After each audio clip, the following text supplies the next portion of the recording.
Isang naiibang pagdiriwang ng kaarawan ni SB19 leader Pablo ang hinahanda ng mga tagahanga ng SB19 mula Iloilo ngayong darating na Setyembre 16.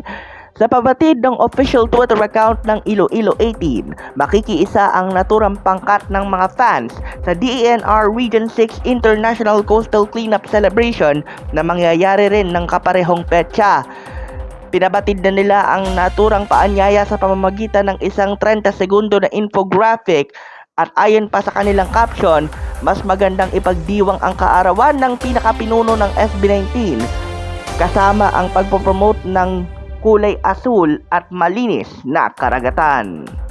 Tatapat ng Sabado ang Setyembre 16 dahil Setyembre 14, 1994 ang orihinal na kaarawan ni Pablo at iyon ay tatapat ng weekdays kaya maganda na ayon pa sa Iloilo 18 na salubungin ng isang weekend na mayroon kang nagagawa para sa kalikasan.